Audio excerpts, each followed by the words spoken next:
Hi, everyone. I am so excited today to be talking with Jen Locke, who is the CEO of Crimson Wine Group. You might not know that name, but you probably know their very famous brands, including Pine Ridge, Sagazio, Chamisal, Archery Summit, of course, in Oregon. You're really specialists in California, Oregon, and Washington, that whole wonderful Pacific Northwest corridor. Or I guess California is not Pacific Northwest, but we'll just say that Western corridor. So, Jen, I want to begin by asking you about how you think people could overcome, in a sense, confusion about wine. I was at a wine market council meeting recently, and they were talking about how intimidating it is when a young wine drinker stares up at 400 labels that they don't know, have no experience with the wine inside. What do you say to people who say, I'm just overwhelmed, I don't know what to do in a situation like that? It's totally fair. And quite frankly, even after all these years being in the industry, I'm overwhelmed on occasion. The one thing I love about this industry is that it is a place for continuous learners because, every 6 months there's a new vintage somewhere in the world being brought to market, which gives an opportunity for new wines to end up on the shelf, right? And so it can be incredibly intimidating. I think going in with curiosity is first and foremost, and knowing that there's no right or wrong answer. And the truth of the matter is, we need the on premise. I think we need to work with the on premise and more strategically figuring out how wine by the glass becomes a better value proposition and served in maybe a more meaningful way. And then, and also, go talk to your local bottle shop.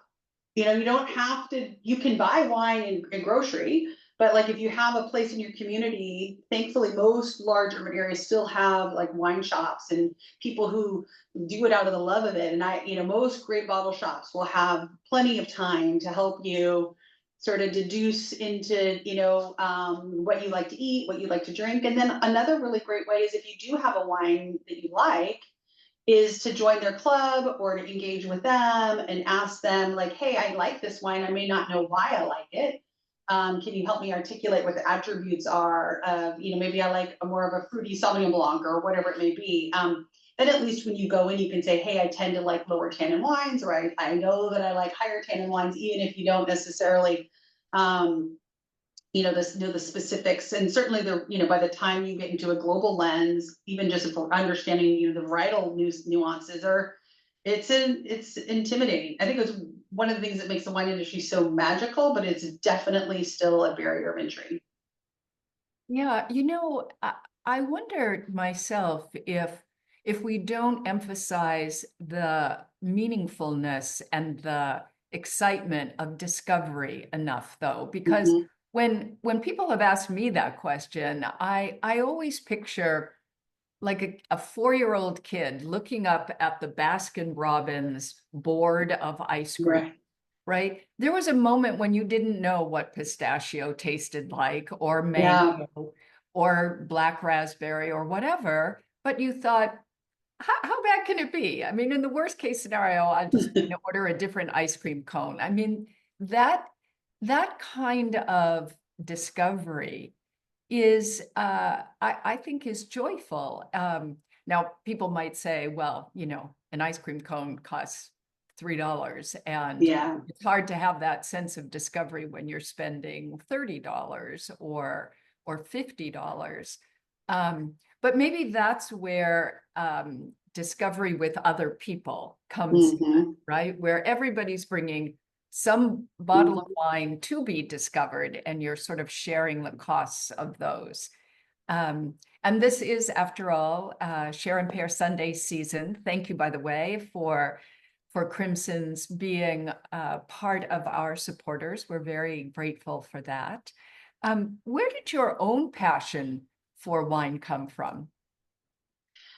Wow, that's a good question. I before I forget, I have to tell you this last I play a lot of tennis, and this last Sunday, it was Easter, but we had to play tennis anyway, and we did a share and pair champagne tasting.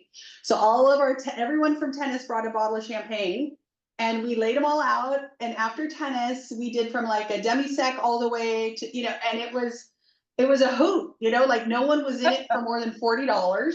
We were there for maybe an hour. We still got to go home and do our family duties, but like that's the thing I love about wine. That's the thing I love about the community that it can bring together. Like it was more about exploration and just again that community than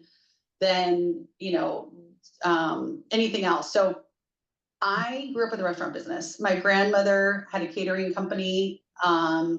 So we were child labor in her kitchen, peeling apples and making tea sandwiches. And school, I loved the social aspects of school, but school wasn't necessarily where I filled my cup.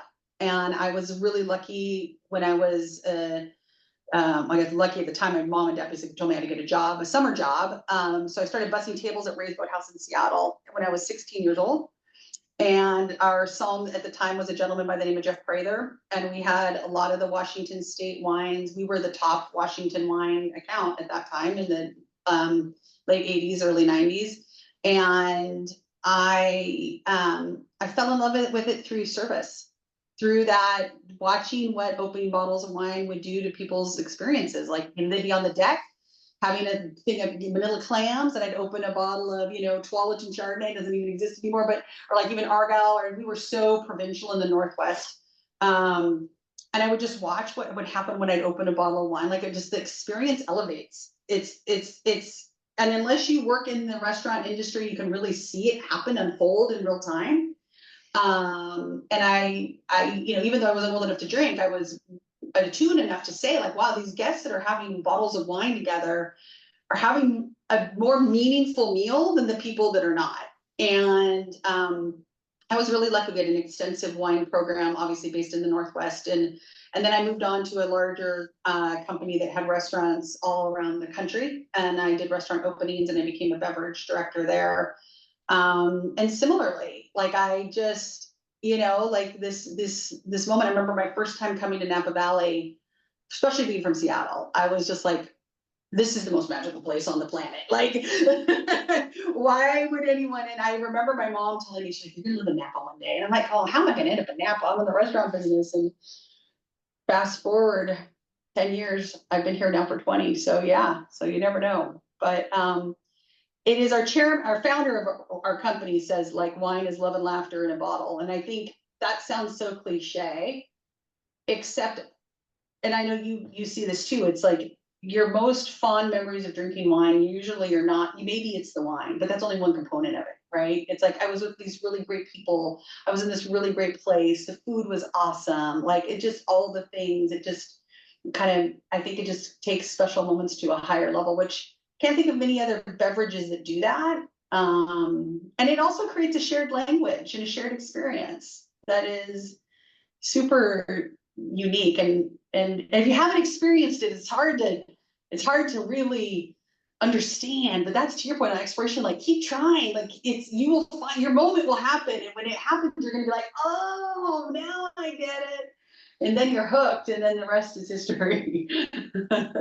I sometimes call that the kind of when Harry met Sally moment, like, what she's having, right? When you watch other people having this great, not only this great experience with wine, but as you say, this larger, fabulous experience with each other. It's, I was thinking about actually Pope Francis, who passed away a couple of days ago, and on Easter, actually.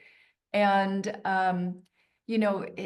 there's a quote by him, and I think it's something like, can you imagine, the apostles drinking a cup of tea at the Last Supper? I mean, that would have been unthinkable. That wine is so connected to the heart and to people coming together in the spirit of generosity. And it's a very enriching, even if you can't articulate it, it's a very enriching experience. which is as needed today as it's Oh, ever been. you took the words right out of my mouth. We've never been in a time when we've needed more of a shared language and a shared purpose and a sense of community.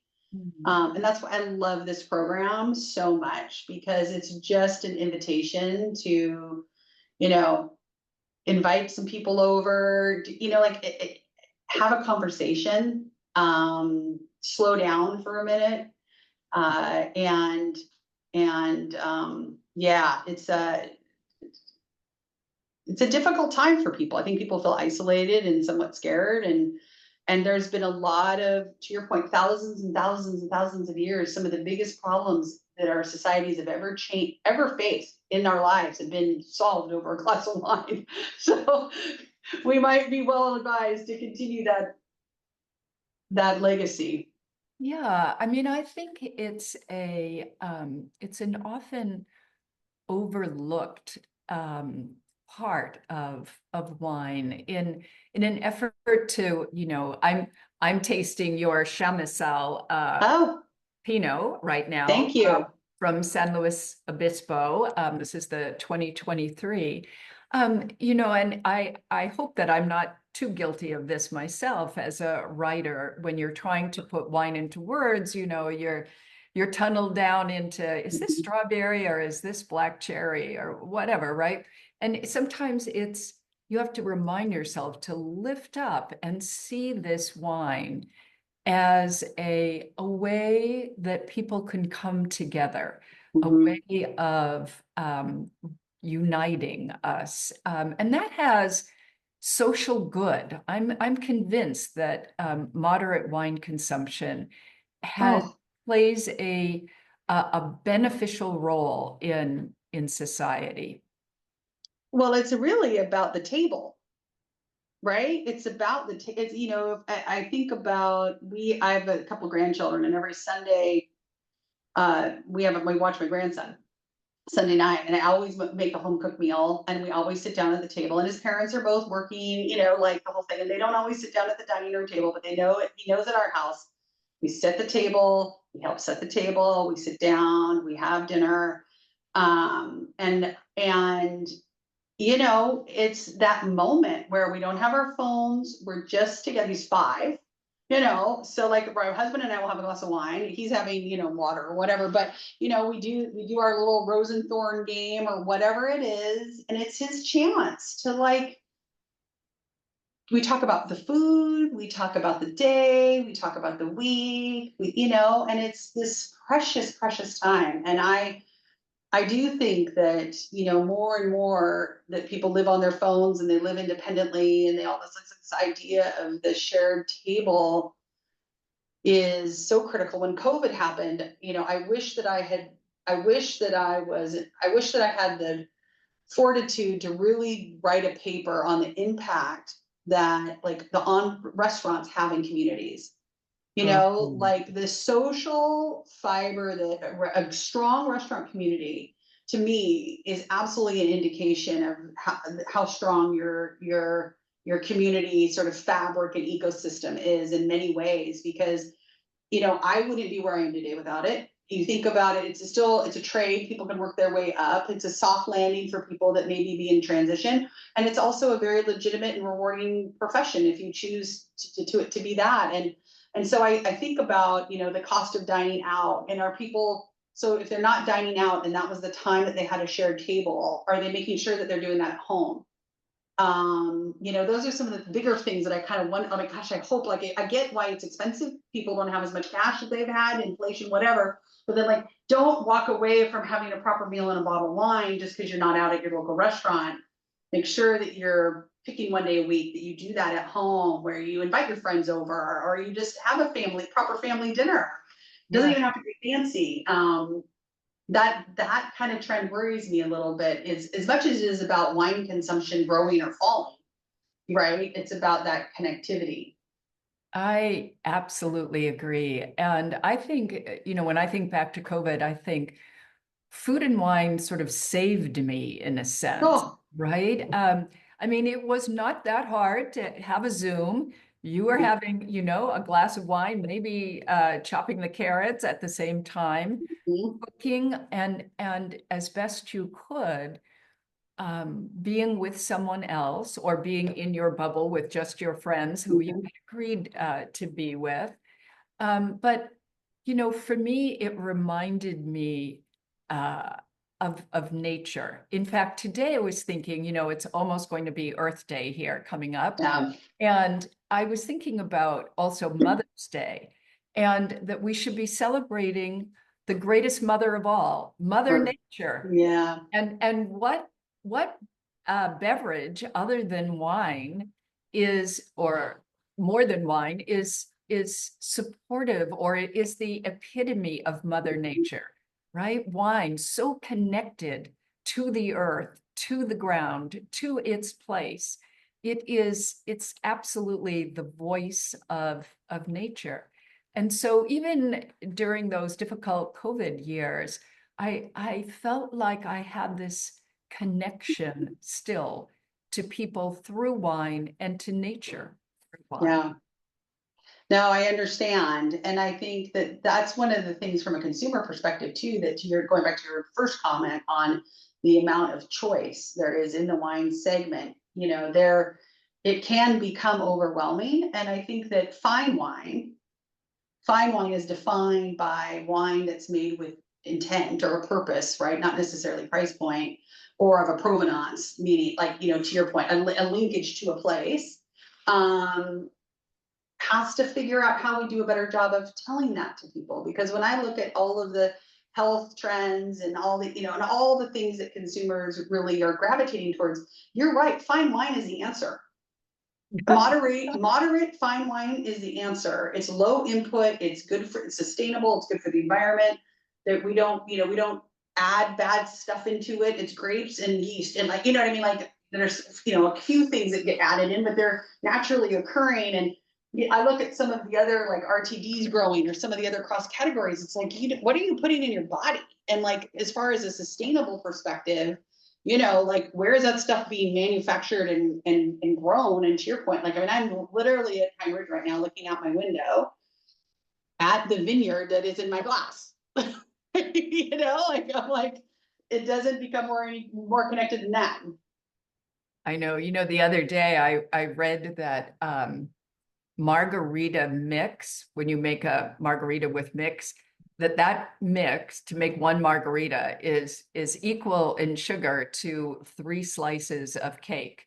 Oh my God. And it's Yeah. always curious to me when Mhm. people, I mean, I occasionally like a good cocktail too, but when people talk about wanting to be close to something artisanal and Mhm. true and eco-friendly, and that is not tequila, that is wine. No. Sorry, Yeah. tequila, right? Mhm.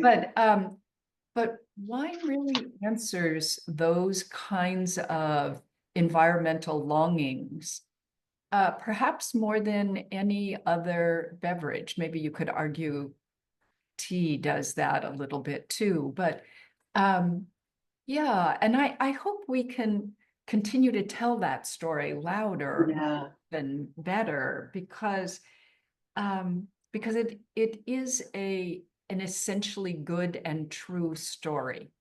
Um, I feel like some days I feel like the woman defender of wine. Yeah. But Thank but God for you, though. We need you.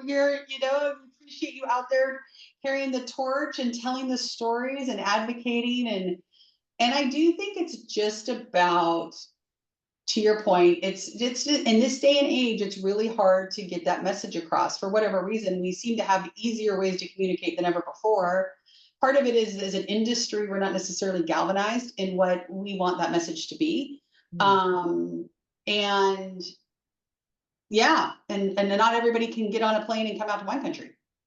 Or they even consider it as an option. I mean, start there. So Although there are more than 10,000 wineries in the US right now, and sometimes even visiting a humble little mhm. winery, not in one of the major states, but it almost I understand from from talking to people around the country who own little small wineries around the country, that after a visit, people come away with a whole different feeling about wine Oh, because 100%.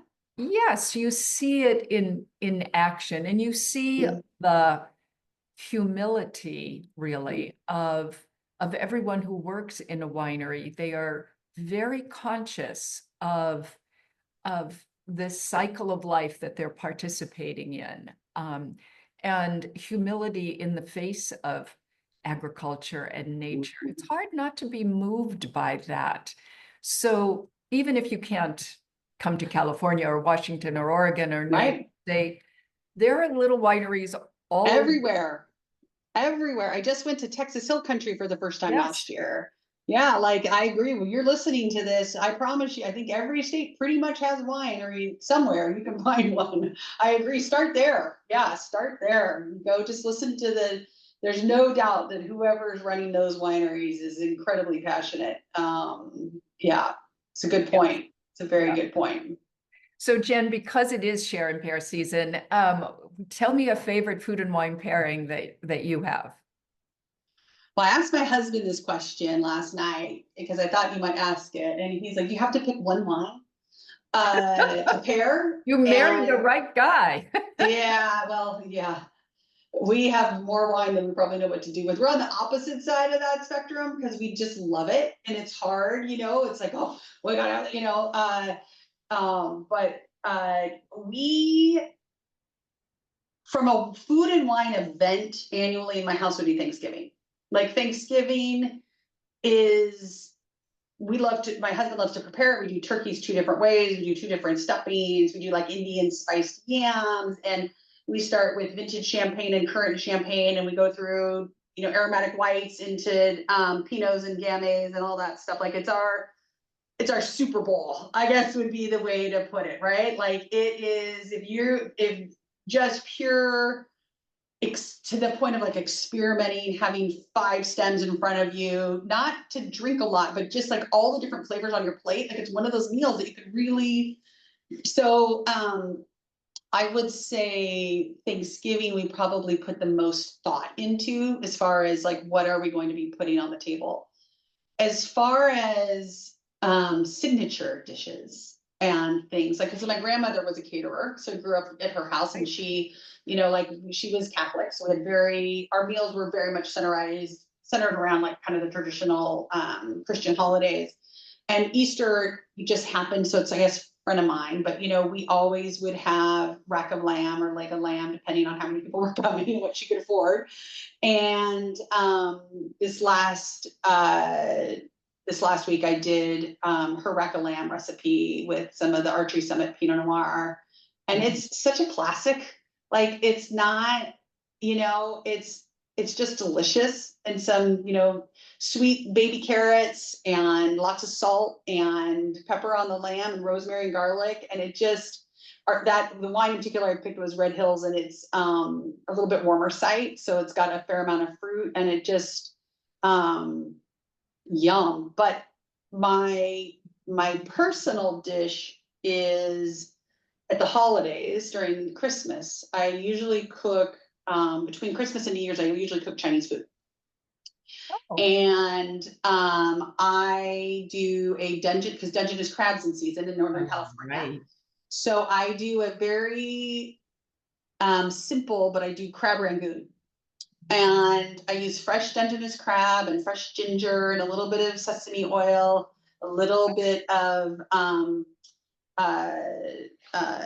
sriracha, like I mean a little bit of spice, but not much. And I pair it with our Chenin Blanc Viognier from Pine Ridge.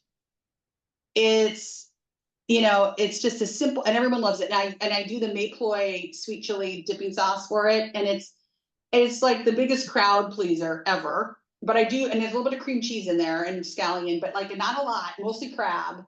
And man, I could sell those things. I could probably retire if I could figure out how to sell more of those things. It But sounds if I don't make them, like there's a little rioting going on in my house. Like when are the crab rangoons coming? Like that's the thing.